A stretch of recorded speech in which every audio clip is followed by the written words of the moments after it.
ಏನು ಹೆಸರು ಯಜಮಾನ್ರೆ? ವೆಂಕಣ್ಣ ರೀ. ಎಷ್ಟು ವಯಸ್ಸು? 70 ರೀ. ಯಾವ ನಿಮ್ಮದು? ಕಪ್ಪಗಲ್ ರೀ. ಏನಾಗಿತ್ತು ನಿಮಗೆ? ನಮಗೆ ಒಮ್ಮಿಂದ ಮೇಲೆ ಬಿಕ್ಕಳಿಗೆ ಬಂದವು. ಬಿಕ್ಕಳಿಗೆ ಬಂದ್ಮೇಲೆ ಇದೇನು ಸಾಮಾನ್ಯದು ಆರಾಮಾಗ್ತದ ಅಂತಂದ್ವಿ. ಅದರೊಳಗೆ ಮತ್ತೆ ಗಂಭೀರ ಆಯ್ತು. ಅಲ್ಲಿ ಲೋಕಲ್ ಆಯ್ತು ಅಂತೇಳಿ ರೈಚೂರಿಗೆ ಹೋದ್ವಿ.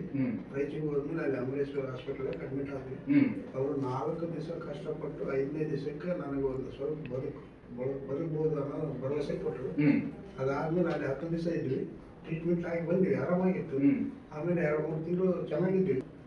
ಒಮ್ಮಿಂದ ಮೇಲೆ ಸುಮ್ಮನೆ ಬಾತ್ರೂಮ್ ಹೋಗಿ ಬರ್ತಾ ಇದ್ರೆ ಅಚಾನಕ್ ಆಗಿ ಕಾಲು ಎಲುಬು ಕೆಳಗೆ ಸರಿದ್ಬಿಟ್ಟು ಕಾಣಲಾರ್ದಂತ ಪರಿಸ್ಥಿತಿ. ಕುಂದ್ರಕ್ ಆಗ್ತಿತ್ತಾ? ಏನೂ ಇಲ್ಲ. ಮಕ್ಕಳಕ್ಕೂ ಆಗ್ತಿರ್ಲಿಲ್ಲ. ಅಲ್ಲ, ಒಟ್ಟು ಬದುಕದೇ ಇಲ್ಲಮ್ಮ ಪರಿಸ್ಥಿತಿ ಅಂತ. ಮತ್ತೆ ಯಾಜಿಟ್ಟಿಗೆ ಅದು ಎಲುಬು ಮತ್ತೆ ನ್ಯಾಯ ಕೂತ್ಕೊಂಡು ಇದಾದ್ಮೇಲೆ ಮನ್ಸಕ್ಕೆ ಹೋಗಿ ಮಲ್ಕೊಂಡ ಮೇಲೆ ಆಗೈತ್ರಿ. ಅಲ್ಲಿಂದ ಎದ್ದೇ ಇಲ್ಲ. ಅದೇ ಸರಿ. ಆಮೇಲೆ ನೀವು ನೋಡಿದ ಮೇಲೆ ಇಲ್ಲಿ ಬಂದು ಸ್ಟ್ರೆಚರ್ನಾಗ ಬಂದೀನಿ. ಸ್ಟ್ರೆಚರ್ನಾಗ ಬಂದು ಟ್ರೀಟ್ಮೆಂಟ್ ಮಾಡಿದ್ಮೇಲೆ ವಾಕರ್ ಹಿಡ್ಕೊಂಡು ಅಡ್ಡಾಡ್ತಿದ್ದೀನಿ. ನೆಕ್ಸ್ಟ್ ಟೈಮ್ ಬಂದಾಗ ಫೋನ್ ಹಿಡ್ಕೊಂಡು ಅಡ್ಡಾಡ್ತಿದ್ದೀನಿ. ಈಗ ಅದು ಯಾವುದು ಅಗ್ನಿಕರ್ಮ ಮಾಡಿದ್ರಿ. ಇದ್ರ ಸಲ ಬಂದೀನಿ. ಈಗ ಇಷ್ಟು ಮಟ್ಟಿಗೆ ಇದ್ದೀನಿ. ಎಷ್ಟು ದಿನ ಟ್ರೀಟ್ಮೆಂಟ್ ತಗೊಂಡ್ರಿ ಟೋಟಲಿ? ಅವಾಗ 16 ಒಂದು 23 ದಿವಸ. ಒಂದ್ಸರಿ 16 ದಿನ ಟ್ರೀಟ್ಮೆಂಟ್ ತಗೊಂಡ್ರಿ. ಬಸ್ತಿ ತಗೊಂಡ್ರೆ ಮಸಾಜ್? 16 ದಿವಸ ಮಸಾಜ್ ಪ್ಲಸ್ ಬಸ್ತಿ. 2 ಬಸ್ತಿ ಮಸಾಜ್ ಮಾಡ್ಸೇನ್ರಿ. ಅದಾದ್ಮೇಲೆ ಸೆಕೆಂಡ್ ಟೈಮ್ 32 ದಿನ ಆದ್ಮೇಲೆ ಬಂದ್ರೆ? ಇಲ್ಲ, 1.5 ತಿಂಗಳು, 45 ಡೇಸ್ ಆದ್ಮೇಲೆ ಬಂದ್ರಿ.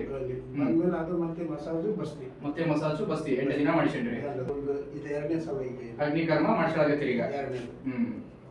ಜೋಲಿ ಬರ್ತದ, ಜೋಲಿ ಒಂದು ಬರ್ಲಾರ್ದಂಗಿದ್ರೆ ಆಗೈತೆ.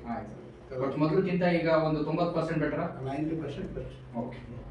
ಆಕ್ಚುಲಿ ನೀವು ನೋಡಿದ ಮೇಲೆ ಉತ್ತಮ ಆಗಿದೆ. ಮುಂಚೆ ಎಲ್ಲ ಸಾಕಷ್ಟು ಕಳ್ಕೊಂಡ್ವಿ, ಸಾಕಷ್ಟು ಓಡಾಡಿದ್ವಿ. ಆದರೂ ಆರಾಮಾಗಿ ಮತ್ತೆ ಆಯುರ್ವೇದ ಮತ್ತು ಪಂಚಕರ್ಮ ಟ್ರೀಟ್ಮೆಂಟ್ ತಗೊಂಡ್ಮೇಲೆ ಆರಾಮಾಗಿ ಇದು ಮಾತ್ರ ಸಾಕು.